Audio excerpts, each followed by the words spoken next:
اللہ الرحمن الرحیم اللہم صلی علی سیدنا و مولانا محمد وعلی آل سیدنا و مولانا محمد و اصحاب سیدنا و مولانا محمد مبارک وسلم وصلی علیہ استغفر اللہ ربی من کل ذنب و اتوب الیہ۔ محترم خواتین و حضرات، ربیع الاول کا پر نور مہینہ گزر رہا ہے۔ اس ماہ مبارک میں حضور نبی کریم صلی اللہ تعالی علیہ وبارک وسلم کے میلاد پاک کی محافل کا بڑی کثرت سے انعقاد کیا جاتا ہے۔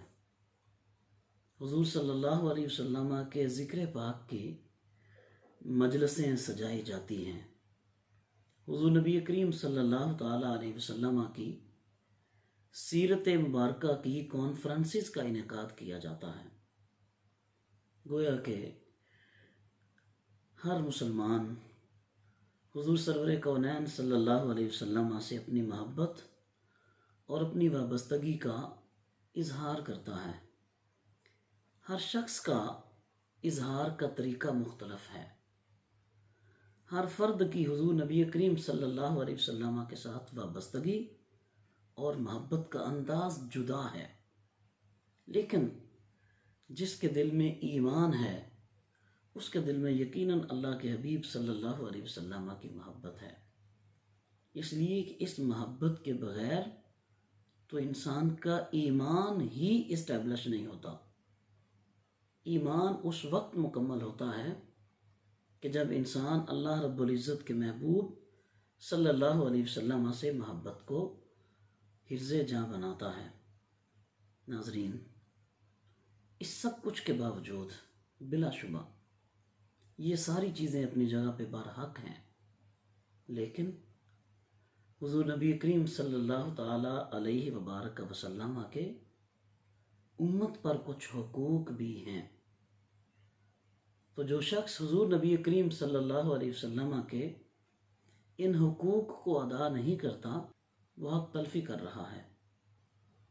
حضور نبی کریم صلی اللہ علیہ وسلم کے امت پر جو حق ہیں ان میں سے پہلا حق یہ ہے کہ حضور کی ذات طیبہ پر ایمان لایا جائے، یقین کامل کے ساتھ حضور کو مانا جائے۔ یعنی ایمان کی کیفیت یہ ہونی چاہیے اور انسان کی سوچ یہ ہو کہ میری آنکھ کے دیکھنے میں تو فرق ہو سکتا ہے، میرے کان کا سننا تو غلط ہو سکتا ہے، میرے محسوسات تو غلط ہو سکتے ہیں، لیکن اللہ کے حبیب صلی اللہ علیہ وسلم نے جو کچھ فرما دیا ہے وہ برحق ہے، اس کے بارے میں کسی قسم کا شک نہیں کیا جا سکتا۔ یہ حضور کا امت پر حق ہے کہ حضور کو ایسے مانا جائے، تسلیم کیا جائے۔ تعلیمات مصطفیٰ کریم صلی اللہ علیہ وسلم سے یہ بات ثابت ہوتی ہے کہ صدقہ انسان کے رزق میں اضافے کا سبب بنتا ہے اور سود بے برکتی کا باعث بنتا ہے۔ بظاہر اگر انسان سوچے تو صدقہ جب وہ کسی کو دیتا ہے تو اس کے مال میں کمی ہوتی ہے، اور جب کسی سے سود لیتا ہے تو اس کے مال میں اضافہ ہوتا ہے۔ لیکن اللہ کے حبیب صلی اللہ علیہ وسلم کا ارشاد کریم ہے صدقہ دینے سے برکت آتی ہے اور سود لینے سے بے برکتی ہوتی ہے۔ ہمیں دل و جان سے حضور کی اس بات کو تسلیم کرنا ہے۔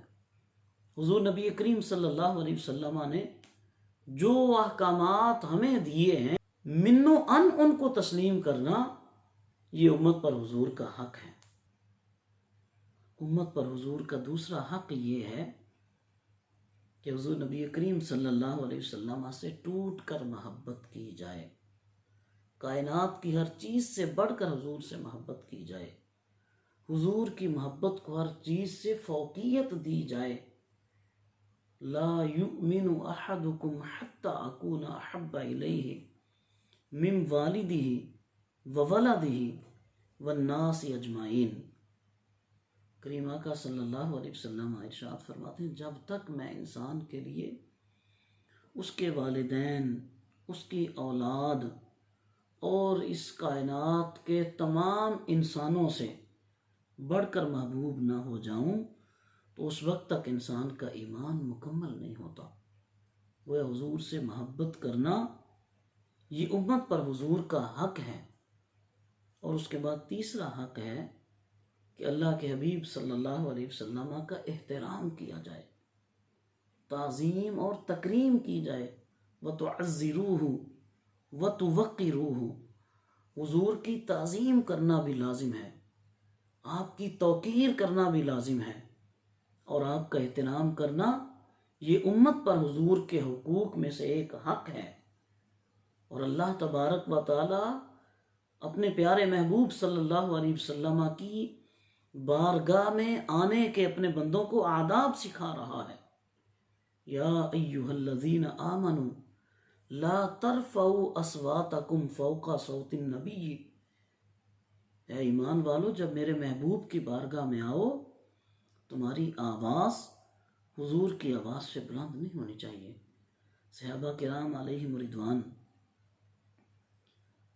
بیان کرتے ہیں، ہم حضور کی مجلس میں ہوتے تھے، حضور کی محفل میں حاضر ہوتے تھے، اور جب اللہ کے حبیب ارشاد فرماتے تھے ہم ایسے ہماتن گوش ہو کر سنتے تھے گویا کہ ہمارے سروں پر پرندے بیٹھے ہیں، اور اگر ہم تھوڑے سے بھی ہل گئے تو وہ سروں سے پرندے اڑ جائیں گے۔ آج کس قدر بدقسمتی ہے، حضور کے میلاد کی محفلیں ہیں، حضور کے ذکر پاک کی محفلیں ہیں، اور کس طرح تقدس کو پامال کیا جاتا ہے۔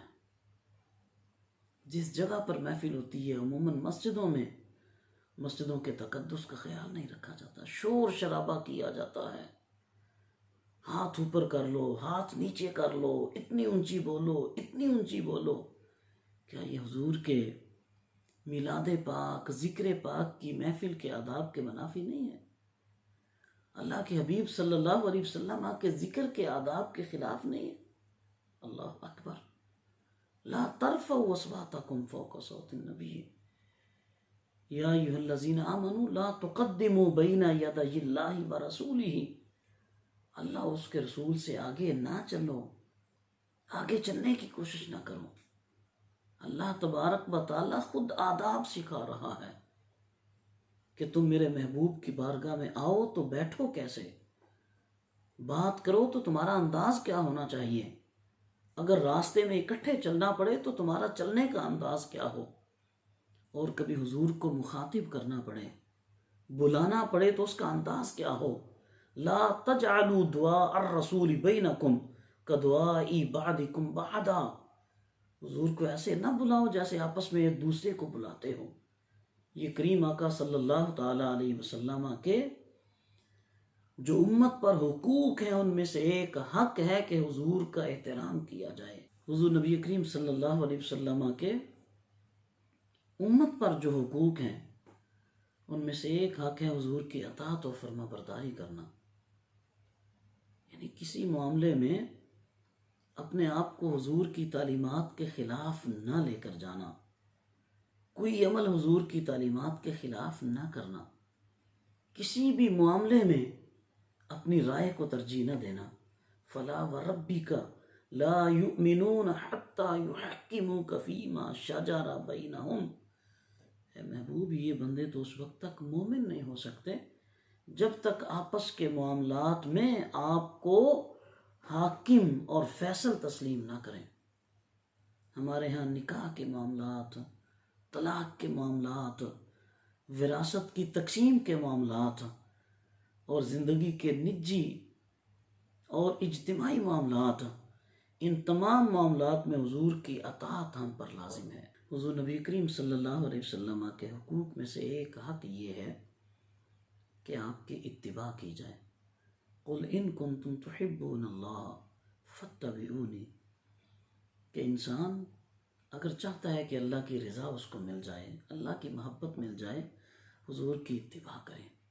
حضور نبی کریم صلی اللہ علیہ وسلم کے ہر عمل کو فالو کرنے کی کوشش کریں، اپنی زندگی کو حضور صلی اللہ علیہ وسلم کی تعلیمات کے تابع کریں، سلیقہ حضور سے سیکھیں، حضور نبی کریم صلی اللہ تعالیٰ علیہ وسلم سے زندگی گزارنے کا گر سیکھیں۔ تو اگر ہم یہ حقوق پورے کرتے ہیں، ہمیں میلاد کی محفلیں بھی فائدہ دیں گی، ذکر مصطفیٰ کی محفلیں بھی فائدہ دیں گی، سیرت مصطفیٰ کی محفلیں بھی فائدہ دیں گی۔ اگر ہم نے حضور کی تعلیمات کو نہ اپنایا، حضور کے حقوق پورے نہ کیے، اور سوچو دوستو قیامت کے دن حضور کو کیا جواب دیں گے؟ اگر حضور نے ارشاد فرمایا کہ تم نے تو میری حق تلفی کی ہے، تم نے تو میرے حقوق پورے نہیں کیے، بتاؤ اس وقت ہمارے پاس کیا جواب ہوگا؟